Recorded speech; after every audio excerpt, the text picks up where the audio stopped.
né? Ô, Edmilson, Então não tem. fala pra gente um pouquinho sobre a prova de matemática. O que você acha que pode cair nesse ano no vestibular da UEL? Outra coisa que a gente tem que entender Manda. é a prova. Sim. Então, quando a gente fala de fazer o planejamento, a gente pergunta ao aluno listar quais são as provas que ele vai realizar. Sim. Então, você tem que estar preparado para o tipo de prova. Então, bem rapidamente, antes de falar da nossa querida matemática, Fica à vontade. tá? Nós tivemos domingo passado a prova da Federal. Sim. E vamos ter dia 17 de novembro a prova da UEL. Se a gente pegar uma pessoa leiga que não está no nosso ambiente como nós estamos e perguntar assim, a prova da Federal tem 90 questões, a prova da UEL tem 60. Qual é a prova mais fácil de ser feita? Da UEL. Não é? É da Federal. Porque a prova da Federal, ela cobra conteúdo. Questões curtas, sem interpretação. O que nós vamos encontrar, então, na prova da UEL? Uma prova totalmente contextualizada. Uma prova que nem traz, como, por exemplo, a Federal, como a FUVEST, traz as questões separadas por disciplina. A UEL não. Sim. A UEL, de vez em quando, dá um texto, daquele texto tira 3 questões, uma de física, uma de sociologia e uma de matemática, do mesmo texto. Então, o aluno tem que estar preparado para isso. O aluno tem que estar preparado para aquilo que ele vai enfrentar. Sim. E nesse sentido, se a gente chegar então na particularidade da matemática, nós vamos encontrar das 60 questões, vou abrir um parênteses dentro do parênteses, né? A UEL também não determina a quantidade de questões por disciplina, o que os outros vestibulares fazem, tá? Eu sei que na prova da Federal eu vou ter 9 questões de matemática. Oficialmente, eu não sei quanto que eu vou ter de questões de matemática na UEL. Mas a gente, que trabalha com matemática e estatística, a gente faz, né? Acompanha. Então, historicamente, são sempre 6 ou 7 questões de matemática. 6 ou 7. Tem um detalhe para esse próximo, que ele vem no formato diferente. Porque nesse próximo nós não vamos ter sociologia no primeiro dia, Sim. mas em compensação vamos ter língua portuguesa, literatura e língua estrangeira. Então deve dar uma mudada nessa quantidade. Mas eu não acredito que eles mexam nas questões de matemática. Se a gente pegar, por exemplo, como parâmetro o Enem ele tem 45 questões de matemática. Sim. 15 de física, 15 de química, 15 de biologia. Não é porque eu dou aula de matemática, mas proporcionalmente os vestibulares trazem mais questões de língua portuguesa e matemática. Tá? Então, não acredito que deva cair para 4, 5 de matemática. Acredito que continue na mesma média, 6 ou 7. Só que se você pegar o programa de matemática, a gente divide o programa de matemática em 13 tópicos, 13 capítulos. Então, tudo isso nós temos que preparar o nosso aluno. Pense comigo, melhor das hipóteses, eu vou ter 7 questões de matemática e tem 13 conteúdos. De 2, uma. Ou vai muita coisa eu vou estudar e não vai cair.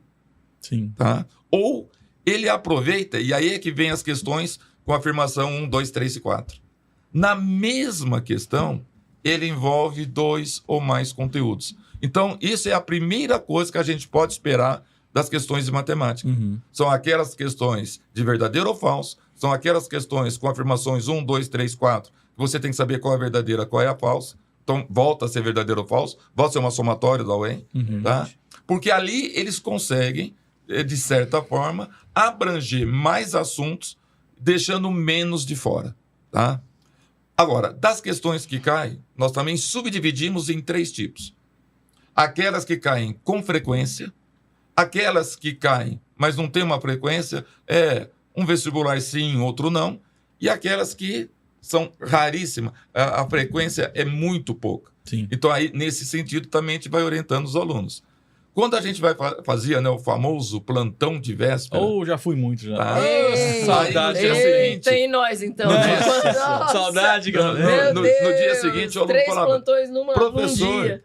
você adivinhou aquela questão que caiu? Ninguém adivinha nada, ninguém tem bola de cristal. A gente não É sabe. que o detalhe, o que pode acontecer é você fazer o levantamento estatístico e dentro da matemática, por exemplo, existe uma frequência muito grande de questões de análise combinatória e probabilidade. Análise combinatória Então, de probabilidade, verdade. pode anotar aí.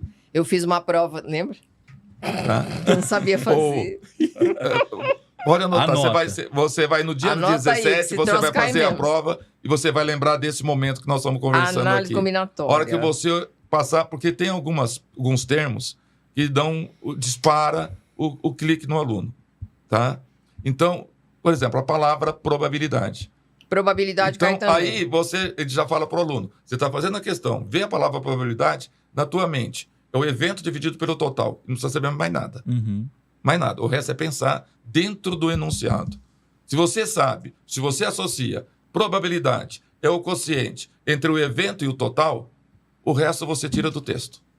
E aí isso é lógico que o aluno tem que ter a malícia, prática. né? A prática, né? Aí é que vem o acompanhamento durante o ano todo. Tem Aquela que ter- maturidade cognitiva que a gente estava falando. Né? Maturidade cognitiva e que você essa- falou lá aquele dia pro Luiz Felipe, lembra? E essa é uma das questões. Então, aí é uma das coisas que a gente pode.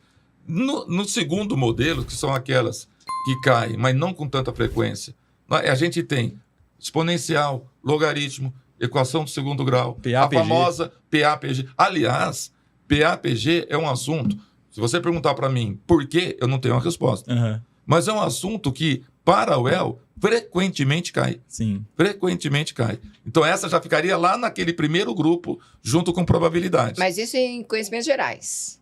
Sim, nós estamos falando primeiro dia de Primeiro prova. dia de prova. Aham. Como eu falei, 7 questões das 60. Tá? Então, aí você tem, lá naquele primeiro grupo, a que tem mais incidência, probabilidade, PAPG. Um segundo grupo, exponencial e logaritmo. A famosa parábola, que é a função quadrática. Sim. O ponto de vértice é o ponto mais alto, é o ponto mais baixo. E o terceiro grupo, que são aqueles assuntos que menos caem. Então, números complexos, que de complexo não tem nada, só o nome. Ele é bem simples. Mas a incidência dele na prova da UEL é Baixíssimo. uma a cada 10 vestibulares. Aham. O problema é que a gente não sabe qual desses 10 vestibulares. Então, a gente obrigatoriamente tem que dar o conteúdo. Sim. Tá? Mas vamos orientando os alunos. Agora, nós estamos hoje dia 24, Isso. tá? Praticamente 3 semanas do vestibular da UEL. O que o aluno tem que estudar? Ele tem que estudar primeiro aquilo que ele é bom. Ah, mas se ele é bom, ele vai estudar isso? Para ficar melhor ainda? É. Miô. Pra não errar lá. Não é momento de pegar esse terceiro grupo. Sim. Não é momento de pegar números complexos para estudar, porque se cair, vai ser raro e simples. Então, aí é que está a questão que a gente consegue, dentro da matemática, trazer para o aluno o caminho que ele pode percorrer. Então, as apostas, porque é aposta, Sim. é chute, tá? Probabilidade, PAPG, uma exponencial em um logaritmo. Então, o aluno que domina esses assuntos, ele vai conseguir um bom sucesso na prova, principalmente da UEL. E outra coisa, o outro detalhe da prova da UEL, ela é multidisciplinar. Então, é muito comum e positivo uma questão, por exemplo, de fuso horário que envolve geografia E e matemática. matemática. Sim. É interdisciplinar, né? Então, Nossa. vai falar em calota esférica, tá? E aí Aquelas- você aquelas- associa a Aquelas fuso calota horário com polar. viagem de avião. Ai, Aquilo é ai. um capeta. Ah, delícia. Então, cunha esférica. Então, a interdisciplinaridade com a química, no cálculo de pH, Sim. tá? No cálculo de meia-vida. Então, a matemática ela consegue. E até interessante que no último domingo, na prova da Federal, como a Federal divide as questões por disciplina, então teve uma prova, dependendo da cor da prova que você pega, né, que elas são diferentes, Uhum. que começou com matemática. E teve outras que não começaram com matemática. Então, começou língua portuguesa e uma das questões de língua portuguesa era matemática. Aí.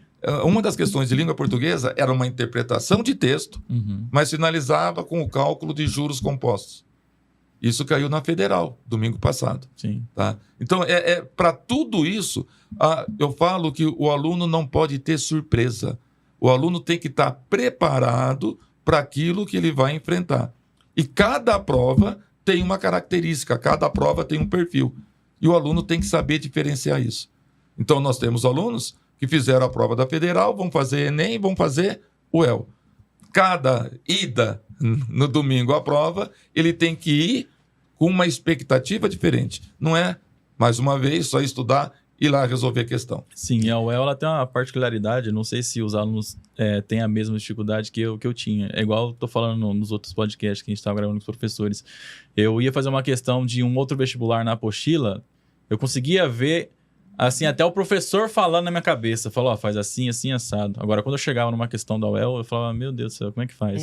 E parece que ela tem uma... Porque pelo não seguinte, sei se ela tem uma complexidade detalhe, diferente. mas não, porque, ó o detalhe. Gosta do trabalho, gosta do trabalho. Você começou a fazer a prova, você não sabe No que vai cair. qual é a disciplina, porque o aluno, quando ele faz a prova da UEL, ele tem que ir preparado. A hora que ele lê a questão, ele tem que identificar que disciplina é essa. Uhum. De repente, eu acabei de falar agora, de repente ele começa a ler a questão, e no começo da questão ele diz assim, que tem uma substância cuja meia-vida, o aluno já está pensando que é uma questão de PG. química. Não, Ah, tá. porque como ele fala em meia-vida, da composição, da substância, tal, não sei o quê, o aluno vai pensando que é química. De repente, ele entra com um cálculo, é uma questão de matemática. Sim. Essa questão de meia-vida pode envolver logaritmo ou pode envolver PG. Uhum. Tá? Então, ele tem que ler a questão, identificar qual é a disciplina, dentro da disciplina qual é o conteúdo e o que ele vai ter que fazer. Faz tudo. Isso é o UEL. Olha, desse jeito da UEL, e não é uma crítica, Sim, sim. eu acho que é só uma questão do aluno estar preparado para isso, Sim. ele tem que entender isso, tá? E só a UEL tem. A outra prova, e eu acho que o pessoal do COPS teve certa vez que a Sandra quase confidenciou, porque eles têm uma proximidade muito grande com a prova da Unicamp. Sim. Eles gostam muito da prova. E quem começou com esse tipo de prova foi a Unicamp, muito tempo atrás. De uns tempos para cá que a UEL está adotando. Tá? Mas mesmo assim, a Unicamp não tem essas particularidades, são próximas, mas não tem a particularidade que a UEL tem. Então, o aluno, e eu acredito, aí é uma suposição minha, um feeling meu, que uma das questões, porque antigamente nós tínhamos muitos paulistas e paulistanos vindo fazer vestibular em Londrina, né, Jaque?